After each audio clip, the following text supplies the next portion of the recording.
Entonces, antes de pasar a las preguntas, tenemos un espacio de intercambio entre los expositores.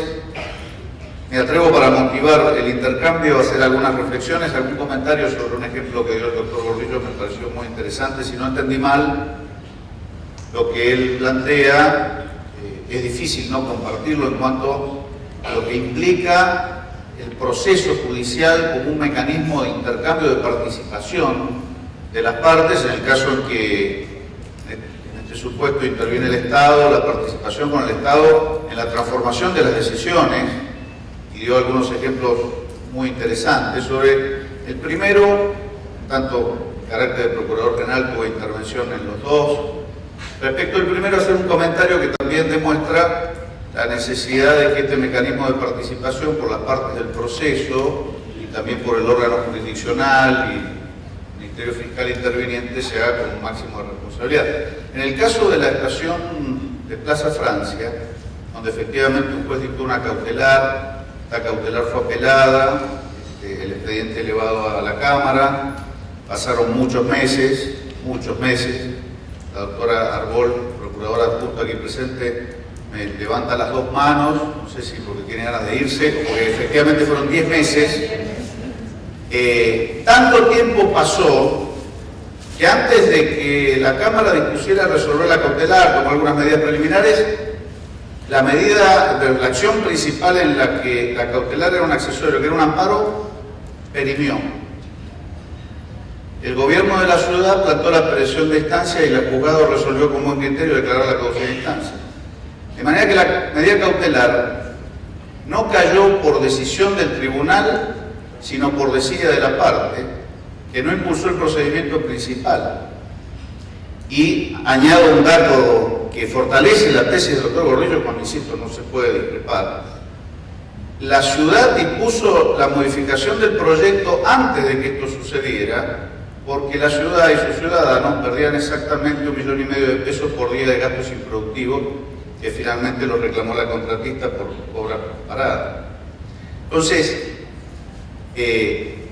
generando el diálogo, sin duda el proceso es un mecanismo de búsqueda de la verdad, y es necesidad de todos los que intervenimos en el proceso hacerlo con máxima responsabilidad, porque están en juego los intereses colectivos. Muchas veces la irresponsabilidad es del gobierno, a veces es de los particulares y a veces del Poder Judicial. De manera que el dato es central. Un proceso de administración sistémica, integral, participativa y dinámica exige, me parece, un mecanismo de transformación cultural en donde todos nos hagamos cargo de las responsabilidades que nos incumben en cada una de las áreas en las que debemos intervenir. Y en esto articulo con lo que decía el doctor Hutchinson en cuanto a la necesidad centralmente de establecer un mecanismo de organización que también tenga en cuenta procesos que son dinámicos y eficientes, la racionalización no solo en la organización del sistema, sino también en el mecanismo de selección de quiénes van a ser los responsables de llevar adelante las decisiones y también los objetivos del sistema. Bueno, dicho esto, si hubiese alguna impresión de parte de los expositores sobre cada una de las intervenciones o las barbaridades que acabo de decir, es el momento. Si no, pasaríamos a las preguntas. Doctor Hutchinson. No, me parece bien, sí, es cierto, tiene que haber una colaboración sin duda alguna. Lo que dice Gordillo de los jueces es correcto. En la época nuestra, para evitar el reclutamiento, eso lo hacía el secretario. Evita que entonces después digan, pero por cierto, siempre se intentó llegar a esto porque es posible. También esto es posible cuando el tribunal no está atorado. Cuando tuvo los amparos que tuvo, esto realmente no podía hacer estas cosas porque cuánto tiempo tarda. O sea, acá la justicia tiene grandes problemas también porque no está bien equipada y porque además fue desbordada en algún momento. Y todavía sigue estando desbordada en el federal.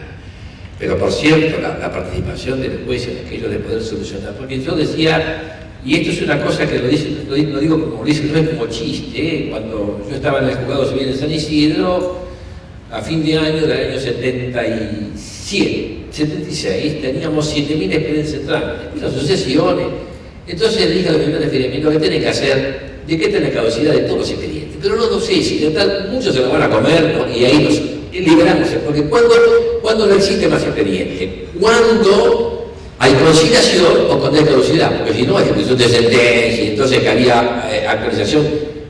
Entonces estoy diciendo un chiste, pero es esto, cuando uno logra conciliar, se acaba el juicio. Y esto es muy importante, hay que tener cuidado de no salir de la independencia que el juez tiene que tener, porque si no también es un problema. Pero por cierto, esto es así. Ahora, fíjese también qué cosa, ¿no? La ciudad de Buenos Aires exige concursos para los empleados judiciales. Se han creado, no sé si 9, 12 juzgados nuevos, y no hubo ningún concurso. El personal que estaba de más en el Consejo de Magistratura pasó a los juzgados. Los jueces no van a nadie. Pasó gente que no conoce derecho. No sé si en un cargo de prosecretario o en un cargo muy alto hay un electricista. Bueno, por cierto, está siempre enchufado, así que quizás sí. No le va a faltar energía ese punto. Exactamente. La primera pregunta para el doctor Gordillo es la siguiente. Debemos identificar a la persona que lo hizo, no sé si sencillamente así, o le pido a Anabela Díaz, si está presente, que nos diga quién es, al solo efecto de canalizar los odios por la pregunta, físicamente. ¿Está Anabela por aquí? No está. ¿Sí está? Quiere mantener el anonimato porque le preguntaron lo siguiente, doctor Gordillo. A la luz de la situación actual de nuestro país, ¿cómo piensa que va a evolucionar el derecho administrativo? ¿Podemos hablar de un derecho administrativo global en el corto o mediano plazo? No, en el corto o mediano plazo imposible. En el larguísimo plazo seguro que sí. Ahora, ¿qué es un larguísimo plazo? Y esto es cuestión. Los chinos, por ejemplo, dicen que Mao Zedong decían el comunismo es un accidente en la historia de China. Dentro de 500 años nadie se va a acordar de él. No le checaba mucho, pero China tiene 3.000 años, 3.000. Entonces, no es para ahora, no es quizá para dentro de 100 años, pero para dentro de 500 años creo que sí, es la tendencia universal. No, es que es sencillo, ¿no? Yo creo que cometemos, digamos, un error en pensar que la tendencia deba concretarse ya para ser una tendencia. La tendencia se ve, hay infinidad de signos, pero esa infinidad de signos no implican una velocidad, y ni creo que deba haberla. Hay gente que, por ejemplo, yo fui a hablar a Copanelo, un congreso sobre criminalidad, y yo le decía que yo veía la solución en el sistema de la ley americana, que recordaba Mayral, de la ley americana, inglesa, hay algún tratado internacional también, de que un juez extranjero sea competente para juzgar los hechos de corrupción ocurridos en otro país. Yo esto lo dije hablando de América Latina y hablando de cómo hay algunos legisladores nacionales que están haciendo acciones en el exterior, con distintas explicaciones, pero digamos, no quiero hacer nombres, pero los hay en Suiza, los hay en Estados Unidos, planteamientos judiciales de legisladores argentinos por corrupción en la Argentina. Y allá no están los jueces que están acá, en esa materia de corrupción. No quiero hacer nombres, me cuesta muchísimo no hacerlo. ¿Qué me dijeron los italianos? Porque yo le dije al final una frase que me la dictó un italiano. Me dice, algo de esto podría ser aplicable en Europa. Me dice, no, porque entonces acá sería la ley del más fuerte. Claro, tienen miedo que Alemania lo juzgue a ellos. ¿Y qué es lo que va a ocurrir? Por supuesto, y a nosotros, ¿quién nos juzga? Estados Unidos. El que tiene las espaldas más grandes es el que termina imponiendo un poco a veces las cosas. Pero si yo, con espaldas más pequeñas, no puedo resolver mis problemas, yo creo que a la sociedad le conviene que se resuelva como se pueda. Y si se puede mejor en el exterior que adentro del país, y bueno, paciencia. El día que nuestro sistema funcione bien, no hará falta ir al exterior a pedir justicia. Muy bien. Muchas gracias, doctor. Para el doctor Hutchinson, Federico Santa Coloma mantendrá el anonimato, seguramente. Allá lo veo, Federico. No lo conozco, pero supongo que está por ahí. ¿Cuáles son los cambios estructurales que deben realizar las administraciones públicas para cubrir las múltiples necesidades de la ciudadanía? Tenemos 2 días para contestar, doctor. Sí, algo yo adelanté, pienso que tiene que ser. Pero ojo, no sé en qué administración piensa usted. Una cosa es que piense la nacional Provincia de Buenos Aires, Córdoba, y otras cosas que piense, por ejemplo, en la Tierra del Fuego o La Rioja. Son muy distintas las circunstancias. Entonces, uno tiene que adaptarse a cómo es la cosa, porque si no, no tiene mucho sentido. Yo siempre recuerdo cuando Maricoff hizo los códigos de La Pampa, la ley de procedimiento y el código contencioso. La Pampa es una provincia muy bien administrada siempre. Cualquiera haya sido el gobierno. Fíjese que el gobierno que trae en La Pampa iba a marinos. No sé por qué ni agua tiene, pero iba a marinos. Sean los marinos radicales, el movimiento popular fueguino que existía, siempre se administró bien. Ustedes no van a encontrar nunca noticias de La Pampa, excepto algún choque muy importante o que se queme un boque de caldera. Bueno, hizo una ley como la de la capital, era la ley nacional, según lo que pensaba Maricoff. Y no tenía administración para esto, recurso de apelación, reconciliación. La verdad que era muy difícil para esto. Y entonces siguió funcionando como estaba antes, porque esto era algo medio incomprensible para el medio local. No todos tenían secundario completo. En cambio, en Corrientes, que había un buen profesor Revirati, él regulaba para Corrientes, entendiendo lo que era Corrientes. Corrientes es muy especial también. Entonces hay que hacerlo según lo que yo tengo para hacer, según la idiosincrasia de cada provincia. Me decía Revirati que hasta la década del 30 del siglo pasado era muy difícil hacerle entender a alguien del interior correntino que matar a otro con una guaina era un homicidio, era una cosa de hombres. Y uno puede entenderlo esto, porque bueno, es una sociedad muy especial. Entonces, dependerá de donde sea, yo algunas bosquejos creo que di, me remito a esto, no sé si después habrá alguna publicación o no, yo se lo entrego un poco más corregido, pero es decir, tiene que tener una administración mucho más capacitada que ahora. Que se sienta partícipe de esto, o sea, que gane bien, que sea reconocido, y entonces usted va a tener vocación para trabajar. Si usted ya sale y piensa que es un corrupto, la verdad que ganas tiene usted de estar con este. Además, si sabe que al lado de un corrupto que está mejor que usted, menos ganas tiene. Y por cierto, si usted está contratado y entonces cuando hay un acto usted tiene que ir, porque si no el contrato puede caducar, y esto no funciona adecuadamente. Entonces, dependerá de qué administración, dependerá cómo me manejo y dependerá de muchas circunstancias. No nos olvidemos que acá en este país hay regímenes feudales en las provincias y esto entonces es una cosa muy distinta a lo que estamos acostumbrados acá en la capital, en Buenos Aires o en Córdoba, o otra provincia, hay muchas provincias que se manejan muy bien, no solamente las que yo nombré. Así que, bueno, lo que expliqué me parece en su momento, que leí para cerrar un poco mi intervención, sirve para la pregunta que me hizo Santa Coloma, que no sé si es de la ciudad del pueblo de Santa Coloma. Yo en todo caso viví mucho tiempo en Portela, que es un pueblo más importante que Santa Coloma, no sé si es de ahí.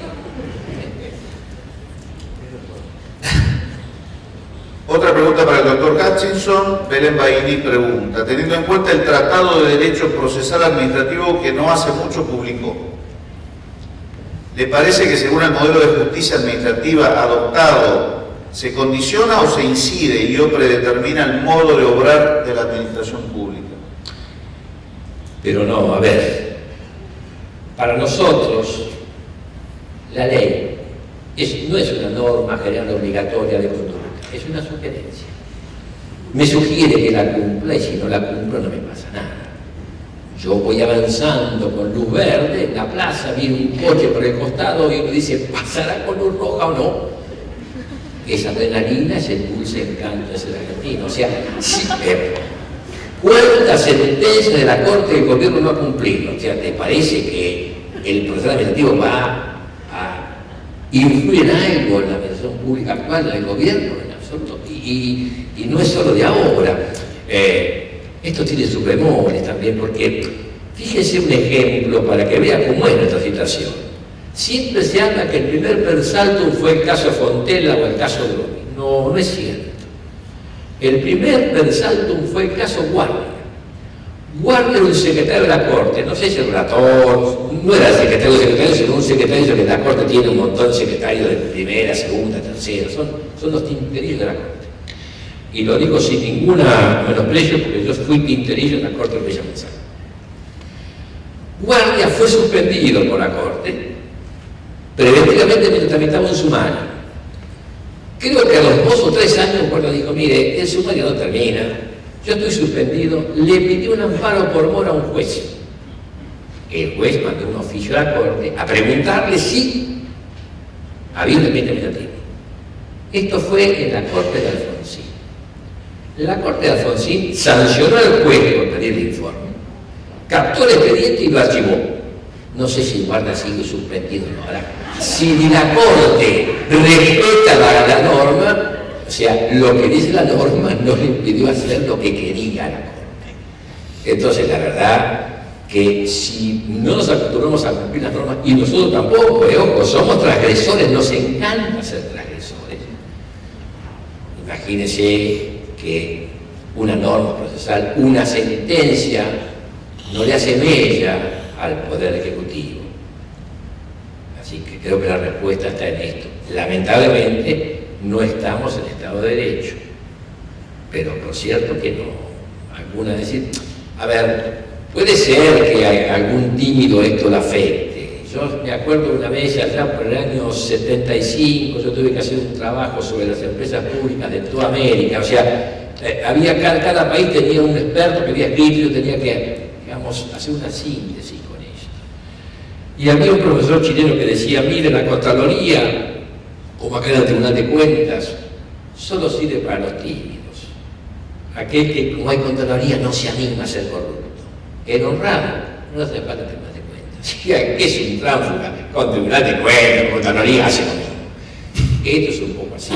Quizás aquel que tenga un poco de miedo cumple la sentencia, el que no la cumple. Ahora, a ver, el viejo código de la provincia de Buenos Aires tenía un buen sistema. Si no cumplía el funcionario, podía ir el que pedía las sentencias contra los bienes del funcionario por vía de apremio. Por vía de apremio contra el funcionario que la Corte había dicho que debe cumplir, no lo cumplía. 1905. Y mientras yo conocí esto y estuve en la Corte de Provincia, todo el mundo cumplía la sentencia porque no hay víscera más débil que el bolsillo. Entonces el problema es qué hago yo cuando no me cumplen. Y ahí lo que hace falta es un juez con agallas para hacer cumplir la sentencia.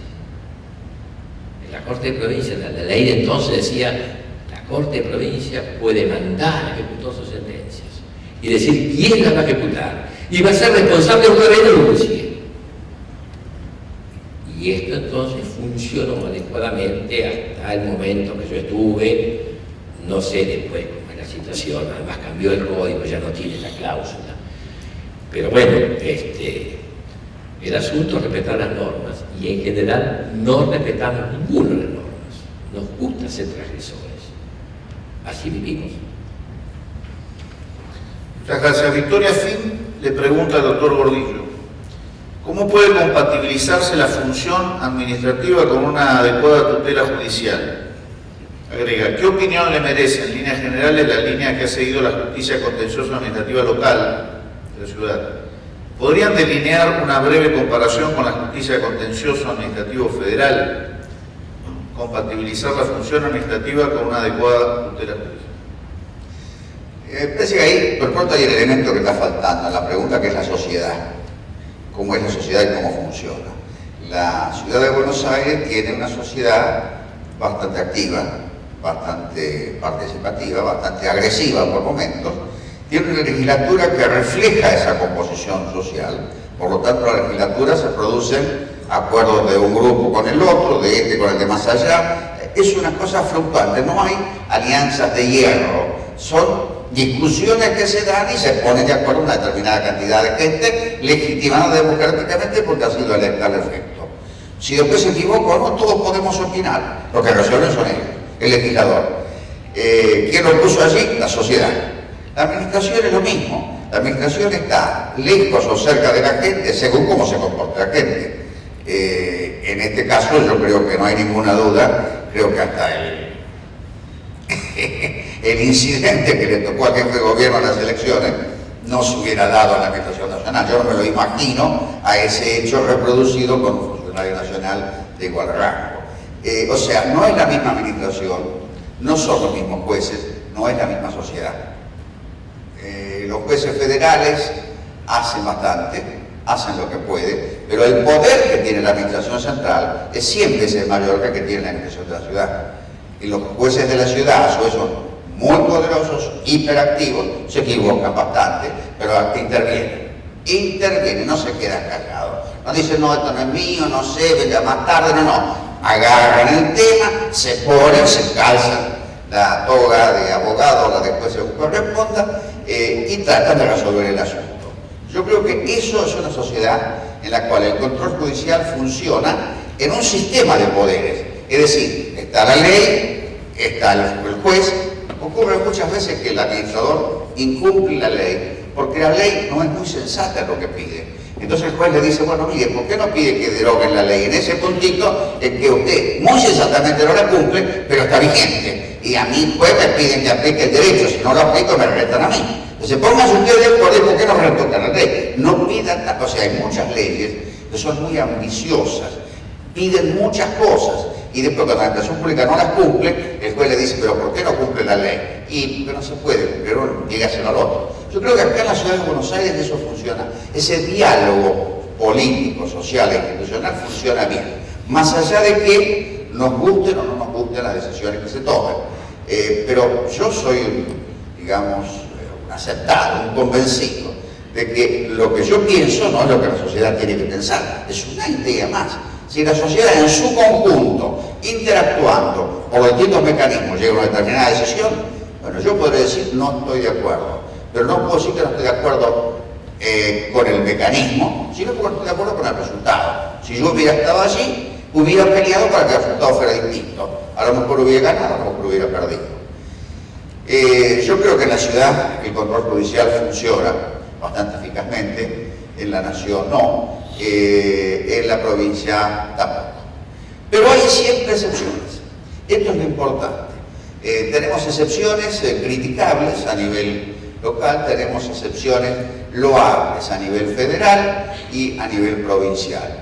Mencioné un juez, para dar un ejemplo reciente, el juez Arias.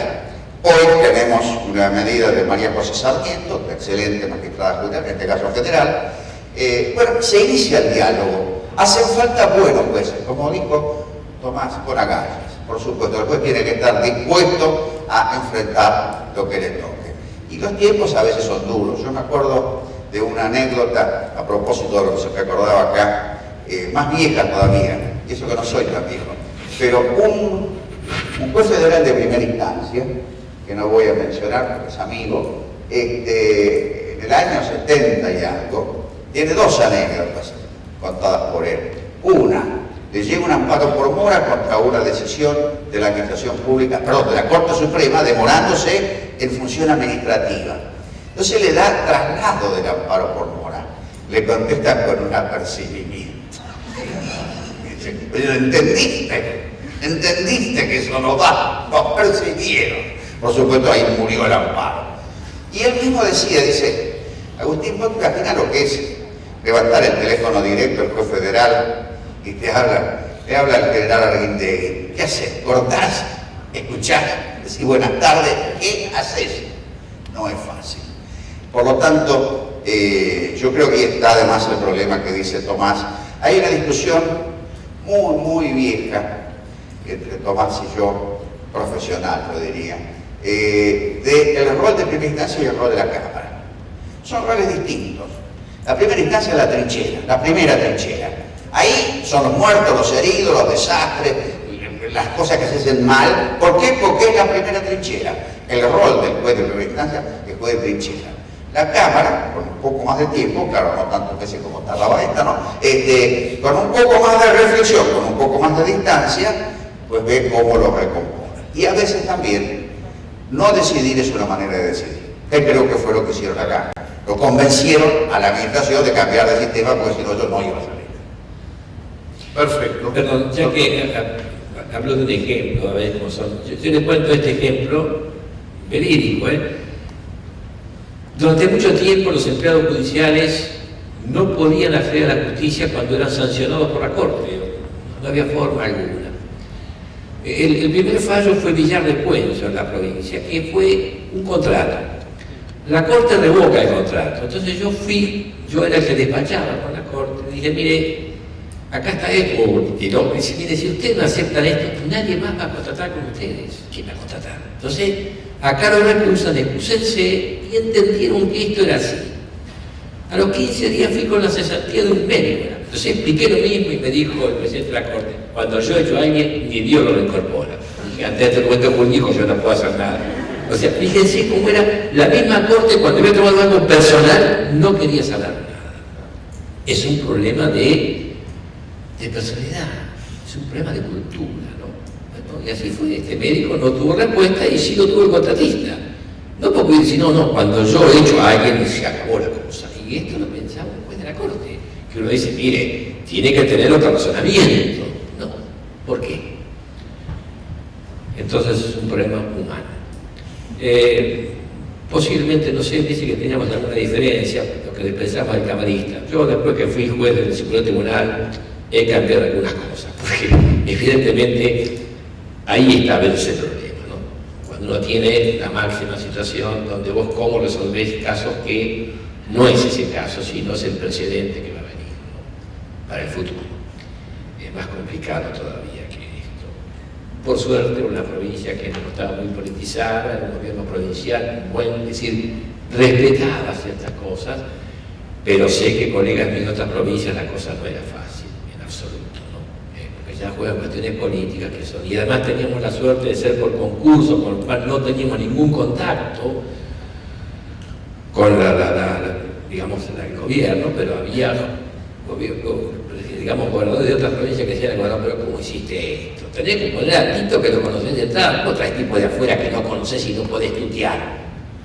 Ese era el pensamiento de otros gobernadores. Por suerte, el Tierra del Fuego, el suelto no pensaba lo mismo. Si no, nunca hubiéramos ido ahí. Pero bueno, esto es bastante difícil digamos, de cambiar muy rápidamente. Son años de democracia hasta que esto se entienda. Sí, ¿cierto? Nada más que esto.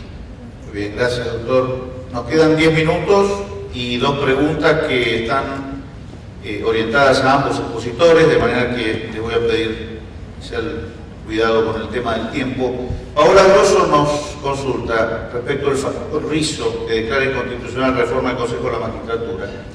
La pregunta es si constituye un afianzamiento o un debilitamiento del sistema democrático y republicano de gobierno.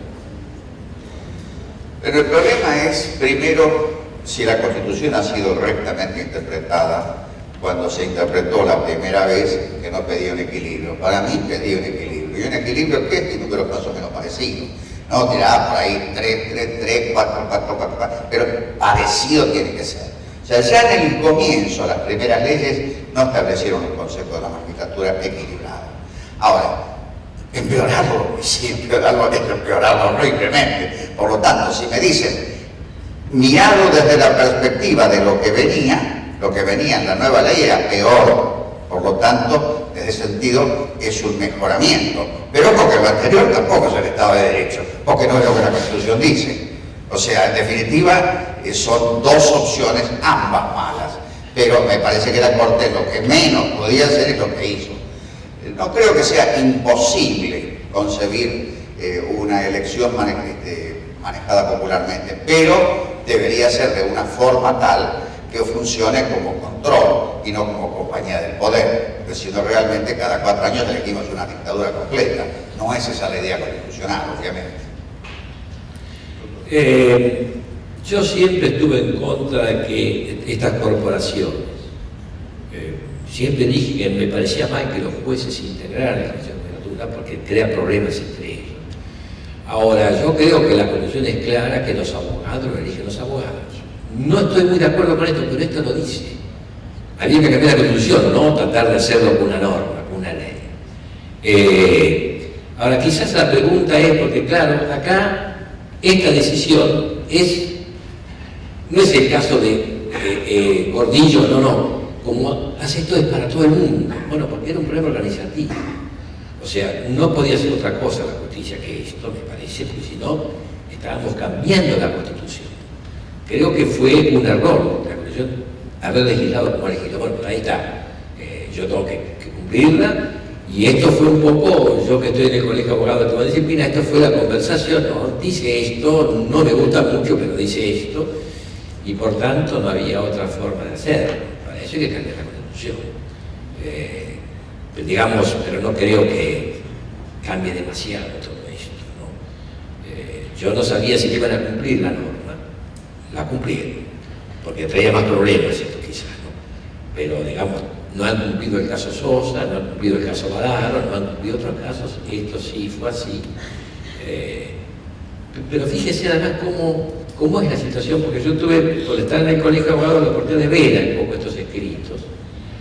Cuando pide el per saltum, el Poder Ejecutivo, se equivocan dos cosas importantes. Rizzo fue como apoderado de una lista que participó en todas las elecciones del Consejo Legislativo. Y dice que hacen el per saltum contra la presentación de Rizzo como abogado federal, como abogado apoderado de una lista. Y dice, apelamos el per saltum la sentencia de la jueza civil y comercial federal de Cubría, que es jueza penal electoral. Esta presentación del Ejecutivo se equivocaba cómo actuaba el actor y la jueza que había decidido, lo cual demuestra una negligencia absoluta en esto, una falta de haber visto cómo eran las cosas, que es terrible. Más aún, cuando viene la confiscación por decreto de la rural, perdió el plazo del recurso extraordinario del Estado. Perdió el plazo del recurso extraordinario. Esto en otra época significaba que el que era responsable de esto, pedía las cosas del despacho y no iba nunca más. Es lo menos que se puede hacer.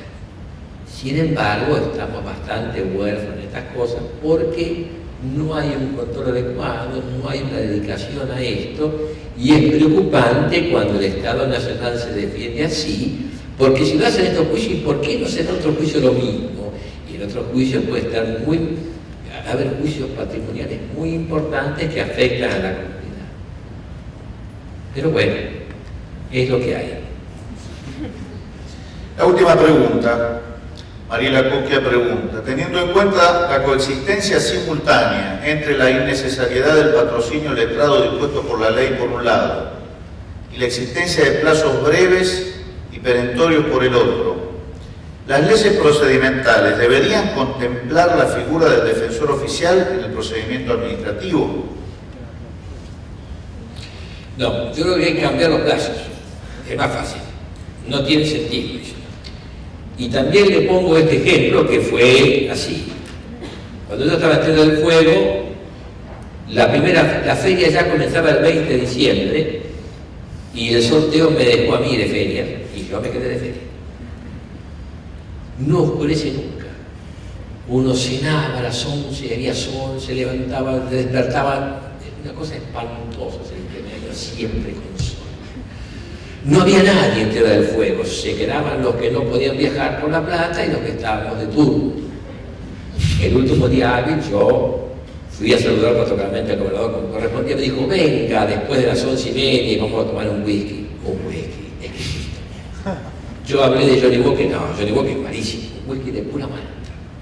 Y de una isla, era una miel y hablamos, y dije, qué bien, quise venir acá, qué lindo el canal de Begue. Y me dice, si no cambia la coparticipación, yo puedo pagar los sueldos hasta septiembre. Y yo pensé, ¿qué estoy haciendo acá yo? Como vine a parar esto.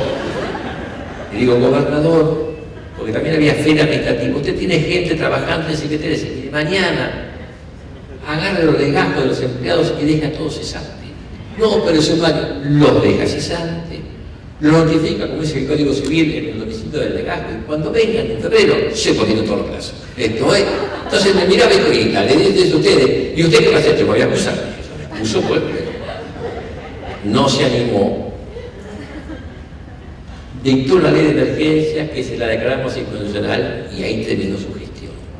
Y yo a veces cuando me encuentro González le digo, no me hizo caso. Esto era así, la cesantía. Los plazos son absurdamente cortos. Yo le decía, mire, si usted hace esto, le vamos a contar la vuelta para decirle que no, pero si viene un aislado, yo si fuera procurador del Tesoro, hago notificar el mes de enero a todo el mundo. Un picnic. No es porque el defensor hay que ver administrativo, más vale alarguemos los plazos.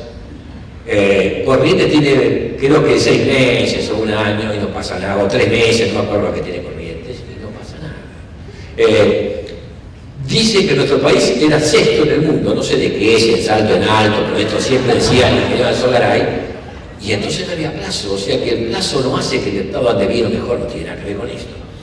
El plazo no tiene que ser tan corto, porque si el acto es ejecutorio, yo le voy a impugnar enseguida antes que me la aplique, y si no, bueno, déjenme un tiempo, no la prescripción del Código Civil, no, esto es un disparate, ¿no? Porque ya la prescripción del Código Civil es un disparate hoy en día, 10 años es un disparate hoy en día. Pero bueno, un plazo razonable. Esto es lo que tiene que tener. Yo creo que sobre el tema que le preocupa al que hace la pregunta, una respuesta plausible es la que da la misma autora de la pregunta, o sea que haya defensores oficiales, un poco en una de las líneas que tiene el sistema jurídico de la ciudad. Ahora yo creo que hay otra línea que tiene el sistema jurídico de la ciudad, que funciona hace ya muchos años, hasta donde yo sé pareciera que funciona bien, aunque no tengo conocimiento directo, tampoco tengo críticas. Cuando Agustín Sbar estaba en la municipalidad de la ciudad de Buenos Aires, hizo una reforma por la cual creó los llamados controladores fiscales. Los controladores fiscales dictan el primer acto administrativo. Hay una pequeña confusión, es decir, me aplicaron una multa, pero se hago el pago voluntario. No, te aplicaron una multa, te fijaron una posible infracción, hicieron una denuncia. El que va a aplicar la multa, si la aplica, es el controlador fiscal. Por supuesto, después habrá ya 50 controladores fiscales, 50.000 causas. Habrá que ver qué dimensión tiene la cantidad de causas frente a la cantidad de personas que deciden. Pero ese mecanismo es el mecanismo canadiense, en el cual la decisión administrativa no la toma un funcionario de administración activa, sino que la toma un tribunal administrativo independiente, el cual, por supuesto, está sujeto a control judicial suficiente. Pero no es la administración activa decidiendo, sino una administración distinta. Esta es un poco la gran discusión absurda que hay cuando se señala el derecho francés. Dice, en Francia la discusión es decir, no, pero ojo, en Francia no es la administración que resuelve los casos, es un tribunal que no está dentro de la administración, está cerca, pero no está, es independiente. Y en Europa se han puesto de acuerdo todos los países en que la Corte, la Convención Europea de Derechos Humanos y la Constitución Europea, cuando se estaba por hacer, dice que hay derecho, en todos los países por igual, a que uno pueda llevar el caso a un tribunal imparcial e independiente. O el tribunal. Y entonces mezclan un poco las palabras. Tribunal, pues, si es imparcial e independiente, ya está, mano pide. Ahora, eso se puede hacer también en la administración pública. Repito, no sé cómo anda el sistema, pero es cuestión de, si anda mal, corregirlo. Yo creo que esa sería una reforma más eficaz, porque un defensor oficial, tengo miedo que sea un poco, se tome demasiado a pecho la defensa en contra de la administración. Eso lo he visto a veces. En cambio, a uno decirle, mire, usted es imparcial e independiente, usted responde por lo que usted hace, eso me parece un poco más eficaz. Muy bien, se supone que hay que hacer un cierre con conclusiones. En mi opinión, si yo intento hacer conclusiones de las enseñanzas magistrales que hemos recibido del profesor Hutchinson, del profesor Gordillo, sería imprudente, creo hasta obsceno. Claramente se ha puesto de manifiesto la necesidad de la reformulación de la organización, del proceso, de la eficiencia, de la capacitación en el sistema de administración y la necesidad también de la interacción entre los particulares, la administración y el órgano jurisdiccional. Sencillamente entonces darles las gracias a los dos expositores y a ustedes, y con esto dar por concluido este panel. Muchas gracias.